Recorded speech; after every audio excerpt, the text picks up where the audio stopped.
Republican lawmakers are already working on their top priority for the new session, getting rid of Obamacare. The first step in the Senate happened just hours into the session with this, a resolution from Wyoming Republican Mike Enzi. Enzi's resolution creates a fast-track process that would allow a repeal to pass with a simple majority in the Senate, meaning Republicans could pass it without any Democratic votes. A vote could come as soon as next week.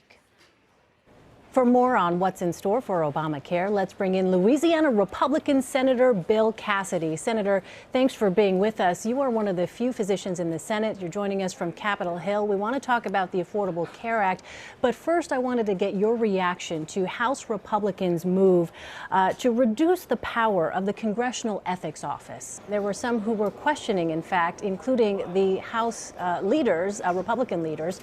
They were questioning the timing of this. You know, Elaine, that's not what I think about. I think about what can we do about Obamacare? What can we do about getting the economy going? If I was in the House, I'd probably think about it a little bit more. But I'm in the Senate, and I'm just thinking about how do we get jobs going? What do we do about Obamacare, et cetera?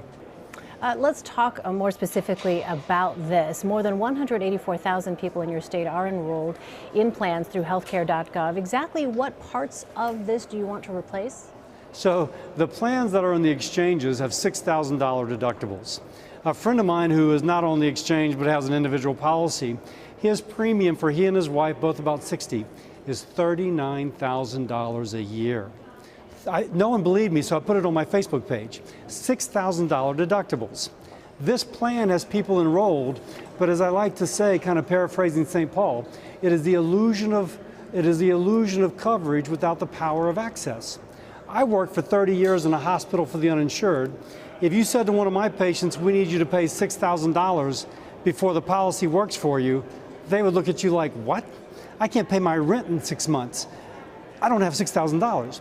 We need to replace it with a plan that gives them first dollar coverage so that when they go to the urgent care center with an earache, it can pay for that urgent care visit without a $6,000 deductible, as well as give them the power of choice, the power to choose their benefits, therefore the power to choose how much to pay. Nevertheless, as you know, there are some Republicans who want nothing less than a full repeal of the Affordable Care Act. What would you say to them? So I actually think that when people say they want to repeal Obamacare, there are things that we know people associate with Obamacare. It is the individual mandate, it is the employer mandate, it is the penalties, it is the you got to buy these benefits no matter what it costs. We need to repeal that. I want to turn to another topic that Mr. Trump has talked about, and that is a proposal regarding infrastructure. Senator Chuck Schumer says he could support Mr. Trump's plan for $1 trillion in infrastructure spending. Would you support that kind of package? And is this one of those areas where there could be common ground between Republicans and Democrats? Absolutely. You got to pay for it. There's no free lunch. You have to pay for it. But the country needs infrastructure. If you look at the folks who are struggling right now, they're working Americans. They work in construction, they work in manufacturing, they work in oil fields and coal mines. We need jobs for those families. Infrastructure helps to do that, but it also is a long-term investment that pays dividends in other areas as well. So I'm all about infrastructure. As you know, there are some Republicans who have concerns about our national debt. Do you think that your fellow Republicans would all be on board with that? Well, of course, we have to pay for things. There is not a free lunch. President Obama has increased our national debt tremendously. But that's part of what we do. We try and balance the needed investment as well as the ability to pay for it. And that's one of the things we will work through going forward.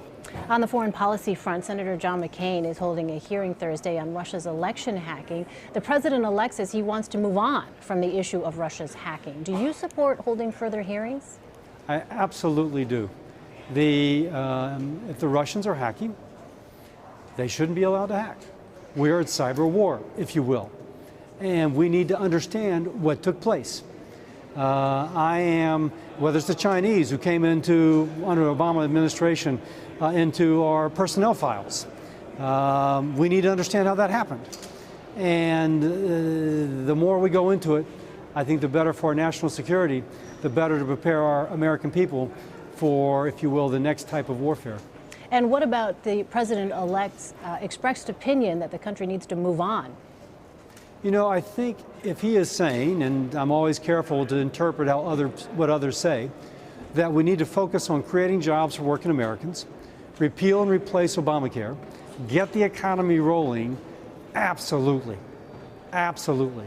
But I think Congress can do both. And as you know, the president-elect has expressed skepticism about the consensus finding by the intelligence community that the Russians were behind this hacking.